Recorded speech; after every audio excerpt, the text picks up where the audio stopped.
various approximate methods. So depending upon the various preliminary estimates or depending upon the various approximate estimate.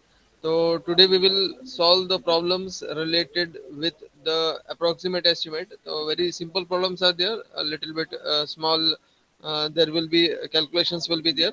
So we will see what are the different problems related with the preliminary estimates or the problems related with the approximate or preliminary estimates. Okay. Here I am reading the first problem. A person construct a building of length area equals to 120 square meters on a plot of land in a locality at a cost of 12 lakhs 500, 1 lakh 20,500. The floor height of building is 3 meters and provided with a parapet wall of height 0.75 meters. Calculate the cost of similar building of plinth area 150 square meters to be constructed in the same locality by plinth area methods. Okay. So here, as it is the first problem, in this problem it has been mentioned that we have to use the plinth area method. Okay. So according to plinth area method, how to find out the cost by using the plinth area method? So here, the person construct a building of plinth area equals to what is the area required. Here area it has been given as 120 square meters on a plot of land in locality of cost 12,000 sorry 1 lakh 20,500. Height कितना है देखो, height 3 metres है, but this height it has been not use. ठीक है. तो plain area कितना है यहाँ पे? Plain area is 120 square metres I have written here. Construction cost कितना है देखो, 1,20,500 है अप्रोक्सीमेट कॉस्ट उसका. और प्लिंथ एरिया रेट कितना रहेगा? अब इसका मालूम करने के लिए क्या करेंगे कि total cost divided by area. Simple calculation is there. Total cost divided by area. Total cost is 1,20,500. तो डिवाइडेड बाय एरिया, एरिया कितना है देखो इसका. तो area is it has been given as 120 square metres. तो just we have divided this, तो it comes to be 1,400.167. ठीक है ना, 1,004.167. the approximate cost of building of 150 square meter plinth area. अब ये तो खैर 120 के लिए we have calculated for 120, but we have to find out for 150. तो क्या करेंगे, अब जो अमाउंट निकला था, जो रेट मालूम किए थे, मल्टीप्लाइड बाय जस्ट 150. ठीक है ना. तो 150 multiplied by plinth area rate. तो plinth area rate we have calculated as 1,004.167. तो ये दोनों का मल्टीप्लीकेशन होगा तो the value it comes to be 150,625. ठीक है. 150,625. So in this way, this it is as it is the first problem. The very simple calculations is there. Just we have converted, converted or we have find out the plinth area rate. कैसे निकाले थे? Total cost divided by plinth area से divide करके we have find out the plinth area rate, और 150 से multiply करके we have find out the cost for 150 square metres. ठीक है. तो 150 स्क्वायर मीटर्स जो एरिया था उसका कॉस्ट कितना निकल गया? That is 1,50,625. 1,50,625. ठीक है. Is that clear to everyone? Yes. Yes, sir. Yes, sir. Okay. अच्छा Next सर. is, हाँ बोलिए. सर लास्ट प्रॉब्लम मतलब हाँ बोलिए. लास्ट प्रॉब्लम मतलब अपन ने जो एरिया अपने पास दिया था उसका अपन ने फिर इंटू करके अपन 150 का जो स्क्वायर एरिया उससे मल्टीप्लाई करके हमें निकाला. हाँ, एक्चुअल में उसका रेट जो था 150 था सिमिलर स्ट्रक्चर का, 120 सिमिलर स्ट्रक्चर का, जैसा जैसा प्लिंथ एरिया जैसा मैंने बताया था वाइल इन प्रीवियस लेक्चर्स. अगर we are using plinth area method अगर यूज करना है तो अपने को कैसा है कि सिमिलर स्ट्रक्चर का रेट मालूम करना है सबसे पहले, और अपने जो एरिया जिस पे कंस्ट्रक्ट करना है उससे मल्टीप्लाई करना है.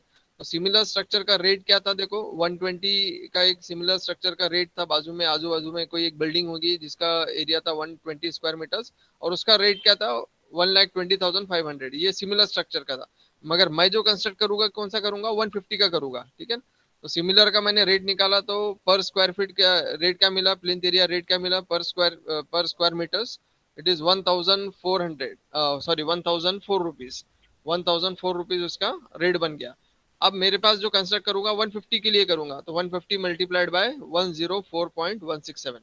तो इससे मैंने क्या किया, इसको मल्टीप्लाई कर दिया. 104 है ना, 1,004.167 जो था मिला था मेरे को, मल्टीप्लाइड बाय दिस 150. तो मेरा अभी जो प्रेजेंट कॉस्ट क्या बन गया, जो 150 स्क्वायर मीटर्स का जो कंस्ट्रक्शन करूंगा उसका कॉस्ट क्या बन गया, 1,50,625। ठीक है, तो is okay that clear? Okay sir. Okay, ठीक है। Next is number two problem is again a little bit simple. Number two problem is nothing but 1.2 problem. Prepare approximate estimate for small residential building using the following data. ठीक है, अब यहाँ पे कैसा है कि we have to use this data in order to find out the approximate estimate. तो prepare approximate estimate for a small residential building using the following data. Assume plinth area rate. अब यहाँ पे देखो plinth area, again plinth area rate कितना था, 6,000 है। ठीक है, प्लिंथ एरिया रेट क्या है, 6,000 है। फर्स्ट क्या है उसमें, सीरियल नंबर 1 में it has been given as drawing कितना है, ड्राइंग रूम जो है उसका साइज कितना है, 4x5। कितने नंबर्स के ड्राइंग रूम है, वो बिल्डिंग में एक ड्राइंग रूम है। ठीक है, सीरियल नंबर 2 है बेडरूम है, कितने ऐसे बेडरूम है, 2.7 बाय 5.5 के टू नंबर्स ऑफ बेडरूम्स है ना, 2.7 बाय 5.5 के टू बेडरूम्स है। किचन कितना साइज है, 2.7 बाय 5.5, मतलब बेडरूम और किचन का नियर अबाउट सेम साइज है बट नंबर्स में 1 है। ठीक है, टॉयलेट ब्लॉक जो है कितने हैं, 1 नंबर्स के, उसका साइज क्या है, 2.8 बाय 3 मीटर्स। तो इनडायरेक्टली इन इंडिविजुअल्स में गिवन है। ठीक है, ये इनडायरेक्टली क्या है, ये इंडिविजुअल में गिवन है। तो अब ये सबको ऐड करना पड़ेगा और इंडिविजुअल से मल्टीप्लाई, जैसा ये 4 मल्टीप्लाइड बाय 5 मल्टीप्लाइड बाय 1, ये तीनों क्या हो गया, ड्राइंग रूम एक हो गया। बेडरूम कैसा हो गया, 2.7 बाय 5.5 मल्टीप्लाइड बाय 2, ये हो गया टोटल बेडरूम का साइज। किचन का साइज टोटल में कितना हो गया, 2.7 बाय 5.5 बाय 1, ये किचन का साइज हो गया। वैसे टॉयलेट का कैसा हो गया, 2.8 बाय 3 बाय 1। तो ऐसा टोटल एरिया क्या हो गया, प्लिंथ एरिया का टोटल एरिया कितना बन गया स्क्वायर मीटर्स में, मीटर स्क्वायर में 72.95। कितना एरिया बन गया टोटल में, total area it comes to be 72.95। Total area it comes to be 72.95, है ना। तो ये क्या हो गया इसका 72.95, इसके टोटल मतलब प्लिंथ एरिया हो गया इसका, बिल्टअप एरिया बोलो, इसको प्लिंथ एरिया बोलो। अब इसका रेट गिवन है मेरे पास, कितना है, 6,000 इज द रेट। तो just we have multiplied, simple way में क्या किया मैंने, मल्टीप्लाई किया 6,000 मल्टीप्लाइड बाय 6,000 मल्टीप्लाइड बाय 72.95। यहाँ पे लिखते वक्त देखो, यहाँ पे लिखा मैंने F14, मतलब ये दैट इज F14, है ना, मतलब ये 72.95 ये है मल्टीप्लाइड बाय 6,000 जो रेट था मेरे पास। ठीक है, यहाँ पे अगर मैं यहाँ पे क्लिक करता हूँ तो ऊपर के जो लाइन दिख रही है यहाँ पे आप देख सकते हैं कौन सा फॉर्मूला अपन ने यूज किया है। तो जस्ट वी हैव मल्टीप्लाइड, ठीक है ना। तो 72.95 multiplied by 6,000, the value it comes to be 4,37,700, 4,37,700। उसके वैल्यू कितनी बन रही है, 4,37,700, ये इसका अमाउंट हो गया। ठीक है ना, तो ये एक सिंपल वे था जिसमें अलग अलग इंडिविजुअल्स का ड्राइंग रूम बेडरूम ये सब इंडिविजुअल गिवन था, जिससे आपने पहले total plinth area built up area मालूम किए 72.95 और just we have multiplied with 6,000 in order to find out the approximate cost of a residential building. अब यहाँ पे वैसा कंपैरिजन वाला पार्ट नहीं था, है ना, पिछले जो प्रॉब्लम था उसमें कंपैरिजन करके निकाले थे, बट यहाँ पे डायरेक्टली रेट वाज गिवन। ठीक है, तो यहाँ पे डायरेक्टली एक सिंपल वे में रेट गिवन था, तो यहाँ से अपन ने रेट से मल्टीप्लाई करके amount it comes to be 4,37,700। तो is that clear to everyone, problem number 2? Yes, sir. Yes, Yes, sir. sir. Yes, sir. Yes, sir. Okay. Next is example number 1.3. Again there is a simple example. Actually ये starting के example simple है, but depending upon this we will solve somewhat more, मतलब उसमें things आएंगे आगे आगे, जैसे जैसे problem बढ़ते जाएगा वैसा ज़्यादा उसमें things include होते जाएंगे। ठीक है, तो 1.3 क्या है, देखो example number 1.3. Prepare an approximate estimate of residential building of plinth area equal to 1,200 square meters if cost of construction of building with similar that is specifications, it is near about crores में होगा, है ना, 2 lakhs या फिर 25 crores होगा for 1800 that is 1,800 metre square of construction. ठीक है, तो ये एक अपने पास रेट गिवन है। प्लिंथ एरिया कितना था यहाँ पे गिवन है, प्लिंथ एरिया, तो plinth area if the cost of construction of building with similar specifications is this, और उसका जो था लास्ट में स्टेटमेंट गिवन है। ठीक है, तो 1800 का कॉस्ट गिवन है, तो प्लिंथ एरिया कितना हो गया 1800, उसका कॉस्ट क्या हो गया, that is near about yes 2 crore 50 lakhs। ठीक है ना, 2 करोड़ 50 lakhs। तो कंस्ट्रक्शन कॉस्ट हो गया 2 करोड़ 50 लाख। तो अब क्या करेंगे, ये cost divided by 1800, simple way में cost divided by 1800, cost divided by 1800 होगा।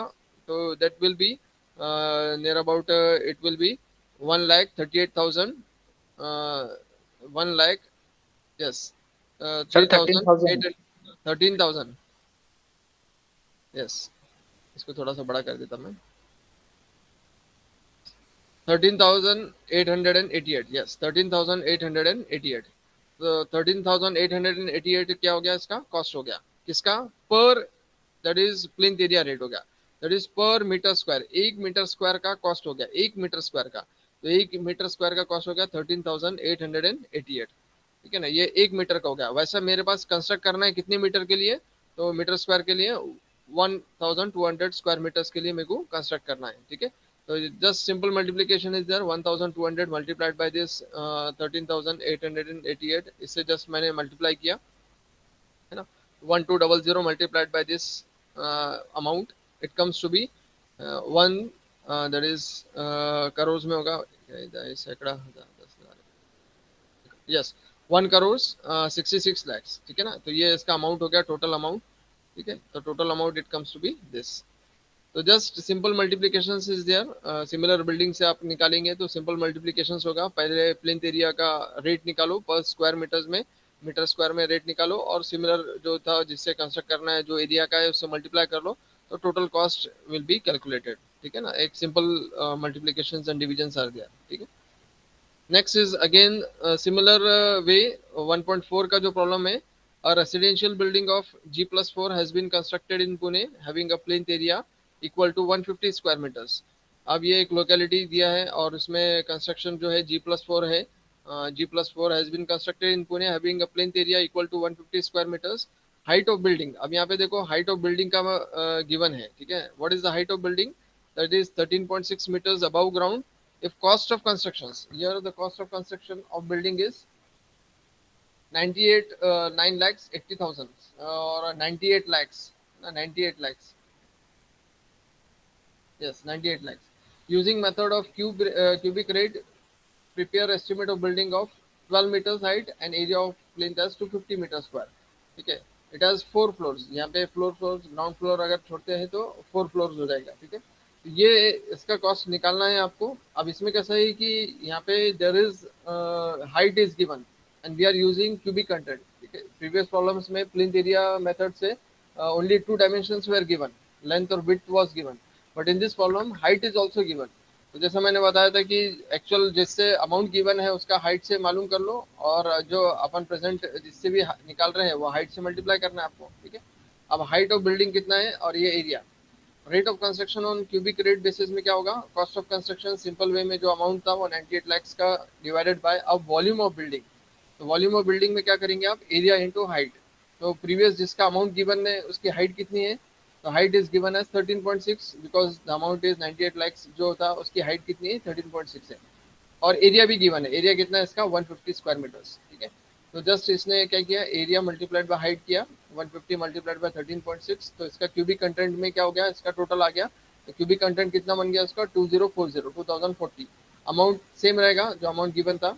तो this amount divided by cubic content में cubic that is volume of building. तो अब पर मीटर क्यूब कॉस्ट क्या बन गया, 4,803 रुपीज, ठीक है ना, 0.92 ये अलग है, 4,803 रुपीज, ये क्या हो गया, पर मीटर क्यूब का कॉस्ट हो गया। कौन सा बिल्डिंग का, जिसके हाइट 13.6 मीटर है। अब मेरे को 12 मीटर्स की हाइट का निकालना है, ठीक है। ये तो कॉस्ट किसका होगा, 13 मीटर्स का हो गया, बट 12 मीटर के लिए निकालने के लिए क्या करूंगा मैं, 12 से मल्टीप्लाई करूंगा सिंपल वे में। अब ये rate per metre cube, approximate estimate of new building क्या होगा, rate per metre cube multiplied by volume of new building. तो रेट पर मीटर क्यूब अभी निकाले थे 4803.922 मल्टीप्लाइड बाय एरिया। अब कितने एरिया के लिए निकालना है आपको, 250 के लिए, तो यहाँ पे 250 लेंगे आप, मल्टीप्लाइड बाय अब रिवाइज्ड हाइट क्या हो गई जिसके लिए अपने कैलकुलेट करना है 12 मीटर्स, तो 12 मीटर यहाँ पे लेंगे। तो 250 मल्टीप्लाइड बाय 12, तो यहाँ पे देखो 250 मल्टीप्लाइड बाय 12, मैंने यहाँ पे क्लिक किया तो ऊपर में फॉर्मूला लिख के आता है जो यूज करते हैं अपन। तो क्या यूज किया मैंने, देखो F8 is the value, F8 का वैल्यू मतलब ये वैल्यू यूज किया मैंने 4803.922 मल्टीप्लाइड बाय 250 जिसके लिए आप निकाल रहे हैं, मल्टीप्लाइड बाय 12 जिसके जो हाइट के लिए आप कैलकुलेट कर रहे हैं, ठीक है ना। तो सिंपल वे में 4803.922 multiplied by 250 multiplied by 12, the amount comes to be 144111764, ठीक है ना। ये अमाउंट आपका कैलकुलेट हुआ depending upon height by using the cubic content method. तो थोड़ा सा एक डिफरेंट था ये प्लिंथ एरिया मेथड से, जिसमें हाइट वेरिंग था। पहले हाइट थी 13.6, बट जिसका कंस्ट्रक्शन करना है आपको उसकी हाइट थी 12 मीटर्स, ठीक है। तो we are using the cubic content method. समझ में आया ये क्यूबिक कंटेंट मेथड? नहीं sir. Yes, sir. Yes sir. क्या डाउट आया बताओ। सर पर फ्लोर का कैसा निकालेंगे? पर फ्लोर नहीं पूछा है अभी। अभी इसने देखो G+4 बोल रहा है, ठीक है ना। उसने जैसा डाटा गिवन है वही डाटा आपने लिए है। अभी आपको अब ये जो निकला है 4 फ्लोर्स के लिए निकला है। अगर आपको पर फ्लोर निकालना है तो डिवाइडेड बाय 4 इसके लिए भी होगा, और उसका जो एक्चुअल अमाउंट है 98 दैट इज 98 लैक्स जो था यहाँ पे, है ना, ऊपर में स्टार्टिंग अमाउंट, तो उसको भी 4 से डिवाइड करो आप, अगर आपको पर फ्लोर निकालना है। ऐसा उसने पर फ्लोर नहीं पूछा है, ठीक है ना। इट हैज 4 फ्लोर्स, मतलब क्या पूछा है कि 4 फ्लोर का एक साथ निकालो आप। एक साथ ऊपर भी गिवन था, एक साथ नीचे भी गिवन था। ऊपर में भी जो है 98,000, ये 4 टाइम्स जो जीरो आ रहा है, 5 टाइम्स जो जीरो 98 लाख जो आ रहा है, ये भी इंक्लूडिंग 4 फ्लोर था। और आप फाइनल कॉस्ट भी निकाल रहे हैं वो भी 4 फ्लोर का है। अगर वो बोलता कि find out the cost per floor, ऐसा अगर वर्ड यूज करता वो, तो आपके लिए सबसे पहला काम था कि सबसे पहले ऊपर का जो कॉस्ट था पर मीटर क्यूब जो आप निकाले, उसको डिवाइडेड बाय 4 करना है। ये जैसा है ना 4803.922, ये जो आता था ये 4 फ्लोर का आ गया। अब इसको करो डिवाइडेड बाय 4, तो नियर अबाउट ये आएगा, समझो 1000 रुपये या फिर 1200 रुपये ऐसा कुछ आएगा, है ना। 4 मतलब 1200 होगा, है ना, 1200 आएगा अगर 4 से डिवाइड कर दे। ये हो गया पर फ्लोर का। अब पर फ्लोर से मल्टीप्लाइड करेंगे तो पर फ्लोर का कॉस्ट बनेगा। अब ये टोटल 4 फ्लोर का था, तो अपन ने एक साथ 4 फ्लोर का निकाले, ठीक है। और अगर आपको पर फ्लोर अगर क्वेश्चन में गिवन है, आपको निकालना है पर फ्लोर, तो सिंपल वे में डिवाइडेड बाय 4 कर दो। समझ में आ रही बात? Yes sir. हाँ, डिवाइडेड बाय 4 जैसा पूछा था अपन ने वैसी आंसर निकाले। दिया था 4 फ्लोर का, अपन ने निकाले 4 फ्लोर का। दिया था 1 फ्लोर का, अपन भी निकालेंगे 1 फ्लोर का, है ना। डाटा उसने 4 फ्लोर का गिवन था, मैंने कैलकुलेशन 4 ही फ्लोर का किया, ठीक है ना। तो जैसा था वैसे ही उसको सिंपल वे में अपन ने कन्वर्ट कर दिया उसको, ठीक है। Next is problem number 1.5, prepare an approximate estimate or rough estimate of town hall building having plinth area. अब एक टाउन हॉल बिल्डिंग है, जैसे कम्युनिटी सेंटर टाउन हॉल जैसा रहता है, कॉमन दैट इज गैदरिंग के लिए यूज होता है टाउन हॉल। तो town hall building having plinth area 1500 metre square from following data. अब दिस डाटा इज गिवन। तो cost of construction of college building, it is nothing but it is given as 2 crore. Plinth area उसका rate given है 3200। ये शायद से ये data नहीं होगा इसमें, ठीक है, ये डाटा नहीं होगा। अच्छा, प्लिंथ एरिया रेट क्या था? Prepare rough estimate of town hall building having plinth area 1500 metre square from the following data. Plinth area rate क्या था देखो इसमें, plinth area rate it has been given as 3200, ठीक है ना। तो एक जो है मीटर स्क्वायर का रेट गिवन कितना है पर प्लिंथ एरिया रेट, मतलब पर स्क्वायर मीटर का रेट। पर स्क्वायर मीटर का रेट जो क्वेश्चन नंबर सीरियल नंबर 1 में जो गिवन है वो कितना है? 3200 है। ऐसे कितने स्क्वायर फीट का लिए अपने पास ऑलरेडी गिवन है डाटा 1500, है ना। तो सिंपल वे में ये दोनों मल्टीप्लाई करके अपना क्या बन जाएगा? कॉस्ट ऑफ बिल्डिंग बन जाएगा। अब ये कॉस्ट ऑफ बिल्डिंग में क्या क्या चीजें, मतलब उसके बाइफर्गेशन कैसा है उसका कॉस्ट में, ये तो टोटल कॉस्ट हो गया, मगर उसमें से कितना अमाउंट किसको बाइफर्गेट होगा और कितना अमाउंट कितना परसेंटेज में किसको देना पड़ेगा अपने को, तो उसमें सीरियल नंबर 2 से गिवन है। देखो सीरियल नंबर 2 में क्या है गिवन डाटा में? Special architectural treatment, total amount का 2% किसको जाएगा? उसका पार्टीशन, मतलब उसका जो अमाउंट है उसका 2% जाएगा कॉस्ट ऑफ बिल्डिंग का आर्किटेक्चरल ट्रीटमेंट, है ना।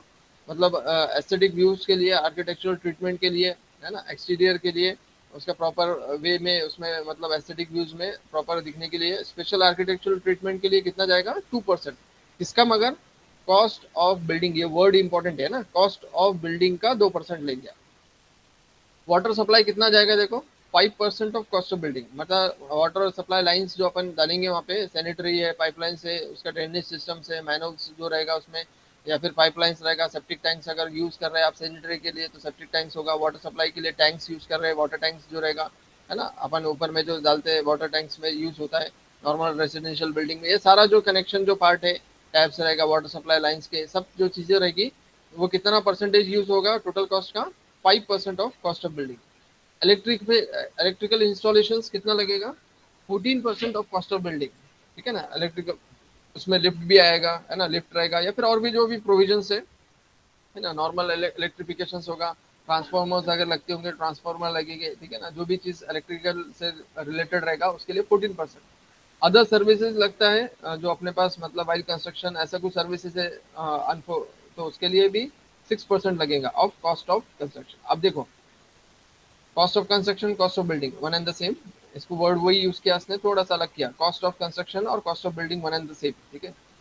अब कंटेंजेंसीज यहाँ से जो है सीरियल नंबर 6 जो इंपॉर्टेंट है, यहाँ से सीरियल नंबर ये 6 जो है ये इंपॉर्टेंट है, यहाँ से इंपॉर्टेंट है। कंटेंजेंसीज कितना है देखो, 3% of overall cost of building.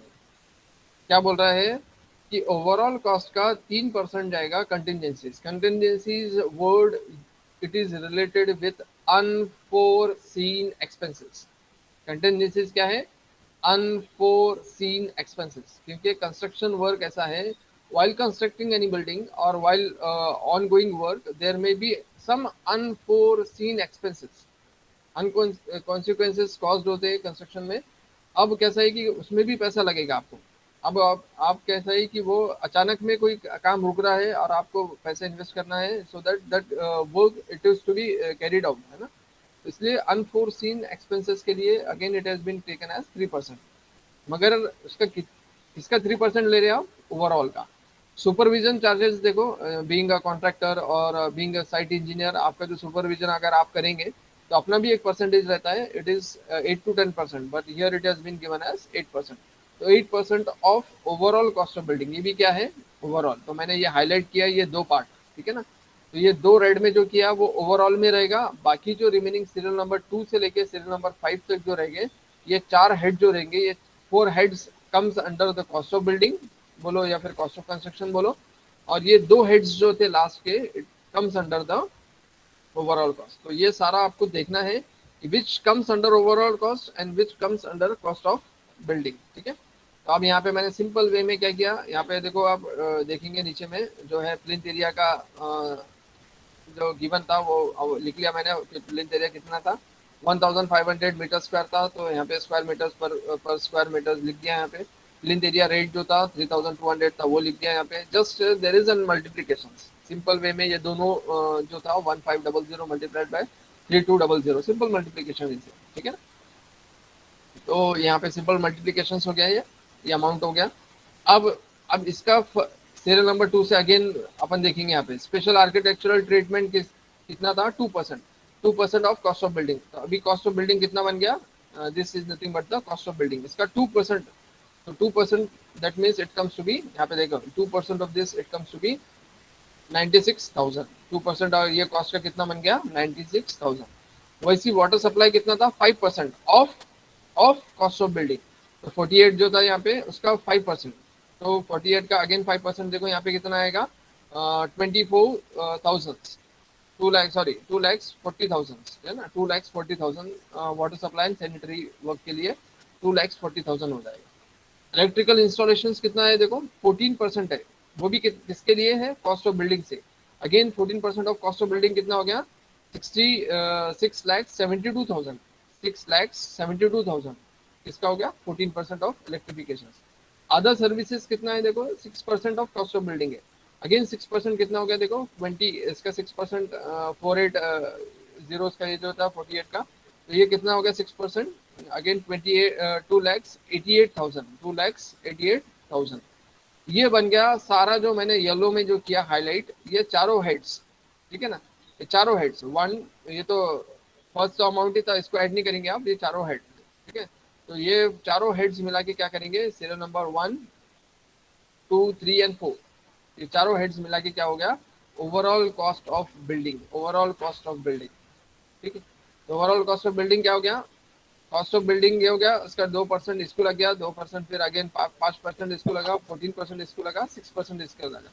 ये सारा मिला के कॉस्ट ऑफ बिल्डिंग के अंदर ही आएगा, सब मिला के क्या बोलेंगे, कॉस्ट ऑफ बिल्डिंग प्लस 1 + 2 + 3 + 4, मतलब ये इसको मैंने सीरियल नंबर दिया 1 2 3 4। तो कॉस्ट ऑफ बिल्डिंग के ही ऐड होते जाएंगे, तो टोटल कॉस्ट क्या बन गया यहाँ पे, दैट 6096,000 है ना, 6096,000 is the overall cost of building. अब लास्ट के जो मैंने दो हाईलाइट किया था वो क्या था, 3% of overall cost of building, 3% of overall cost of building. Sorry, यहाँ पे मैंने 4% दिया, तो will take this as 4%। 4% of overall cost of building, ठीक है ना, 4% है यहाँ पे, क्योंकि कैलकुलेशन से मैं 4 लिया था, I have change this as 4%, ठीक है। तो कंटिजेंसी से ओवरऑल कॉस्ट का कितना है, 4%, मतलब अब जो ओवरऑल कॉस्ट आया उसका 4%, तो इट कम्स टू बी 2,43,840।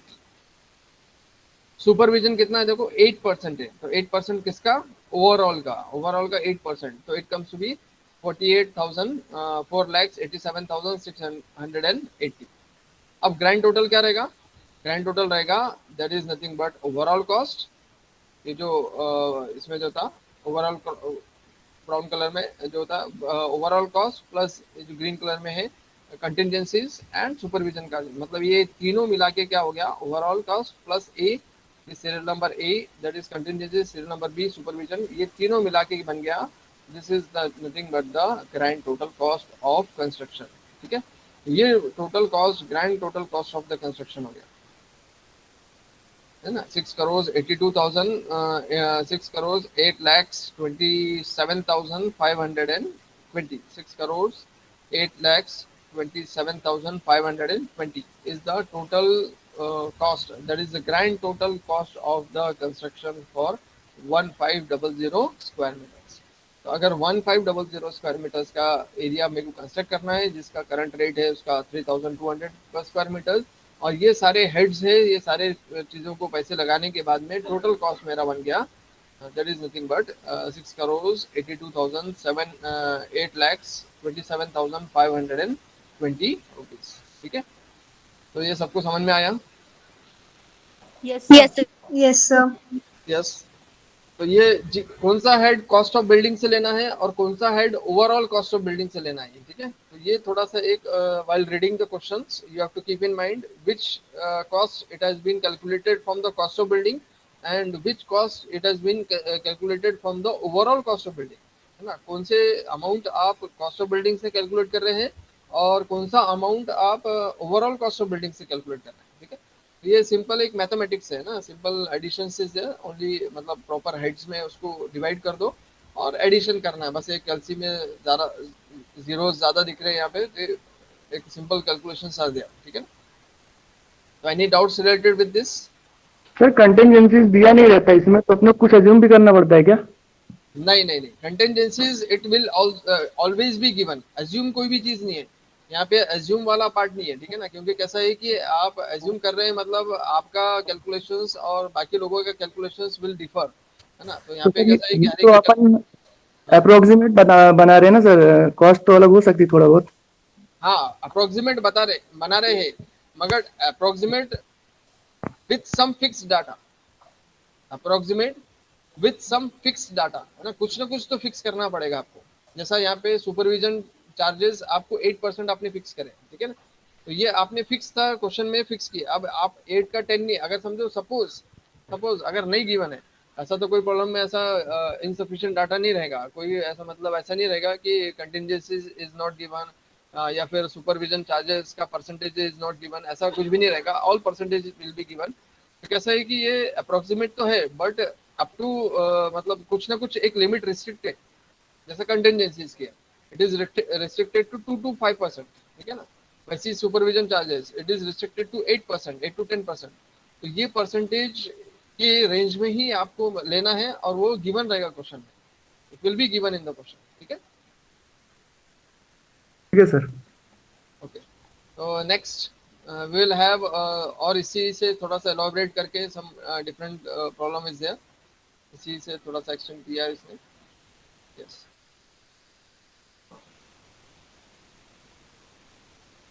इसको मैं थोड़ा सा लेता हूँ, okay. Prepare an approximate estimate. Next is problem number 1.6, उसी से रिलेटेड एक पार्ट है। Prepare an approximate estimate of school building. यार अभी इससे पहले में जैसा अलग टाउन हॉल था, अब स्कूल बिल्डिंग आ गया, ठीक है ना। तो prepare an approximate estimate of a school building for 300 students to raise the funds. अगर मेरे को अमाउंट रेज करना है, 300 स्टूडेंट्स के लिए एक बिल्डिंग कंस्ट्रक्ट करना है और उसके लिए अमाउंट रेज करना है, ठीक है। तो अब इसका अमाउंट कितना रहेगा, ठीक है। तो prepare an approximate estimate of school building for 300 students to raise the fund, the following data is given.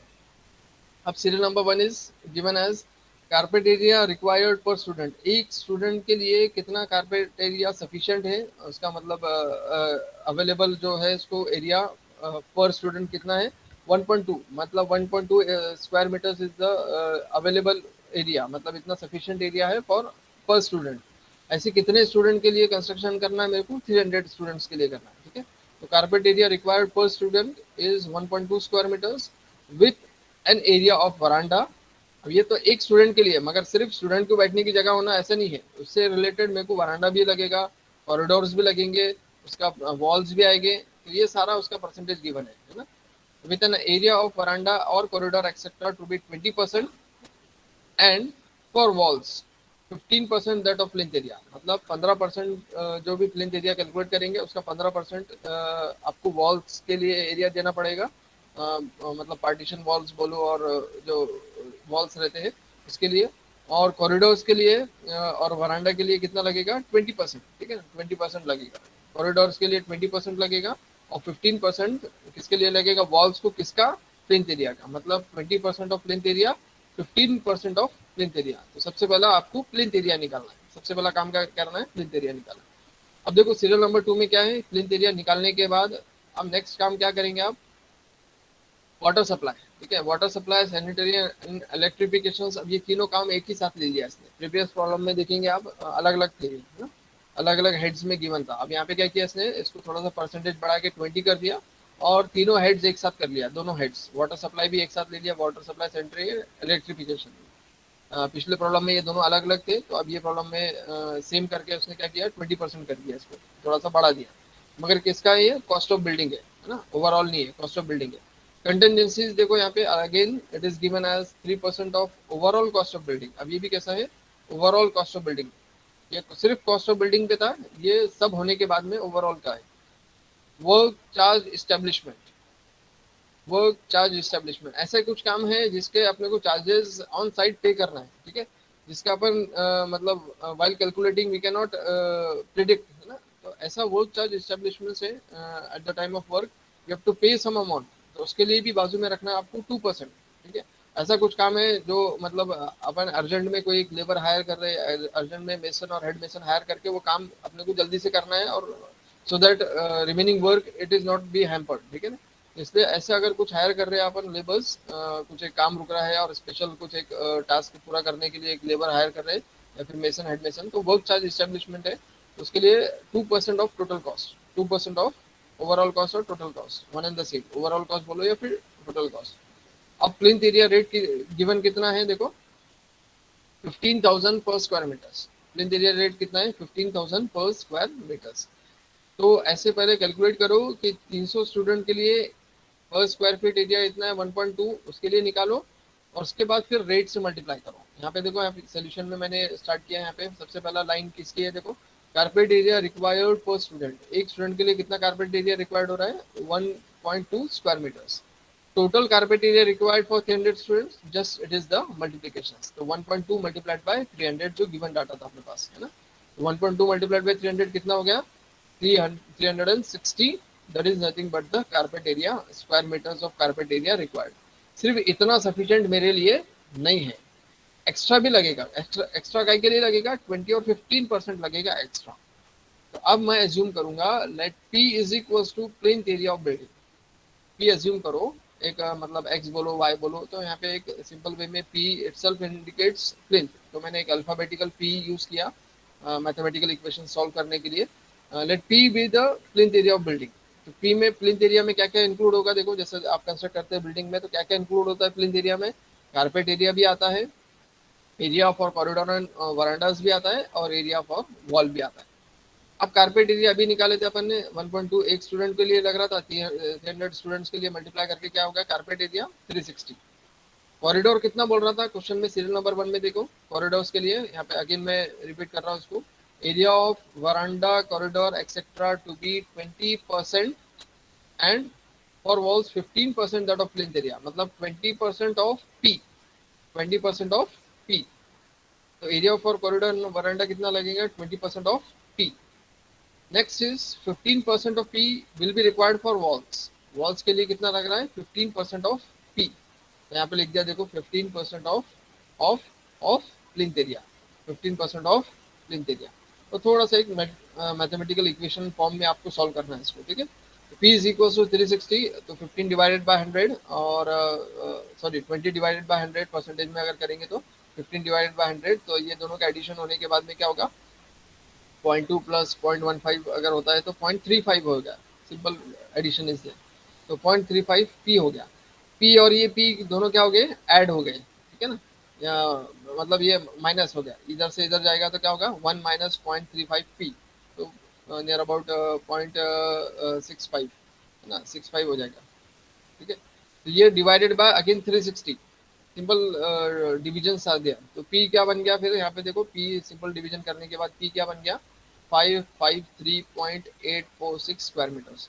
That means plinth area required for 300 square metres of students including corridor and veranda and 15% of plinth walls, ये सारा होने के बाद में plinth area कितना हो गया calculations के लिए, that it comes to be 553.846 square metres. कितना आ गया 553.846 स्क्वायर मीटर्स। प्रीवियस जितने प्रॉब्लम्स किए थे आपने देखो वहाँ पे प्लिंथ एरिया गिवन था, मगर यहाँ पे क्या हुआ plinth area was not given, we have calculated by the given data, ठीक है ना। ये डाटा से अपन ने क्या किया था, ये प्रॉब्लम में प्लिंथ एरिया निकाले हैं। अब जो निकाले हैं उससे आप डायरेक्टली मल्टीप्लाई कर दो अमाउंट से 15,000 से, सिंपल वे।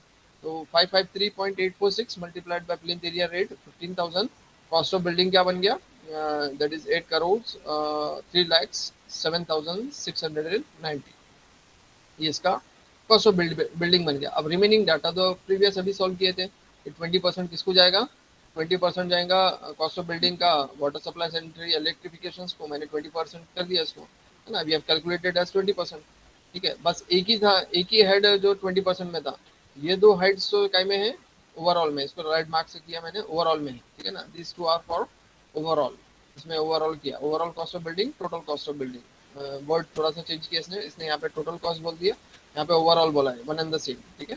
इसमें कंफ्यूज नहीं होना है कि ओवरऑल अलग दिख रहा है या टोटल कॉस्ट मतलब वन एंड द सेम।